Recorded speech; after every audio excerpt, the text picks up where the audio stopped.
तर नमस्कार मंडळी, मी सातारचा फिल्मी म्हणजे तुमचा आपला लडका अविनाश मोरे स्वागत करतो तुम्हा सर्वांचं सातारचा फिल्मी या आपल्या नव्या युट्यूब चॅनलवर। तर आजचा विषय असा असणार आहे भावांनो की परंपरा नावाचा सिनेमा नुकताच थिएटरमध्ये रिलीज झालाय आणि त्याविषयी आज आपण चर्चा करणार आहोत। जर चॅनलवर नवीन असाल तर व्हिडिओला लाईक शेअर आणि चॅनलला तेवढं सबस्क्राईब करायला विसरू नका।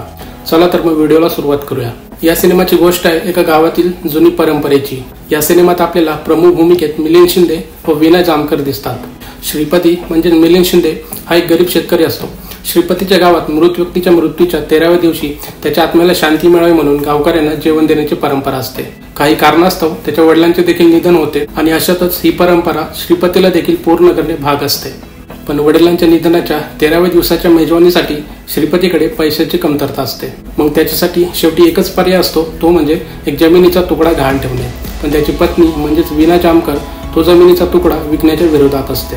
वडिलांच्या निधनाच्या 13व्या दिवशी गावकऱ्यांना जेवण न दिल्यास गावकरी आणि गावप्रमुख रावचे आबा म्हणजेच प्रकाश धोत्रे यांच्याकडून श्रीपतीला बहिष्कृत केले जाईल अशी भीती वाटते।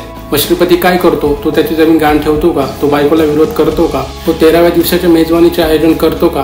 की तो परंपरेला आव्हान देतो? हे सर्व जाणून घेण्यासाठी तुम्हाला हा सिनेमा पाहावा लागेल। प्रणय निशिकांत तेलंग यांनी अंधश्रद्धा आणि परंपरा यावर एक प्रश्नचिन्ह निर्माण करणारी कथा लिहिली आहे। पण ही कथा हवी तेवढी आपल्याला कन्व्हिन्सिंग वाटत नाही आणि इथेच हा सिनेमा थोडासा आपल्याला डिसअपॉइंट करतो। बाकी या सिनेमाचे डायलॉग खूप छान आहेत। गाव आणि गावाच्या मातीशी जोडले गेलेले संवाद हे कानाला ऐकायला खूपच भारी वाटतात। परफॉर्मन्स बद्दल बोलायचं झालं तर मिलिंद शिंदे श्रीपतीच्या भूमिकेत चांगले काम करतात आणि त्यासोबतच वीणा जामकर त्यांची पत्नी म्हणून यांचंही काम चांगलं झालं आहे। प्रणय निशिकांत तेलंग यांचे दिग्दर्शनही उत्तम आहे व आनंद मेनन यांचे संगीत देखील आपल्या काळजाला भिडून जातं।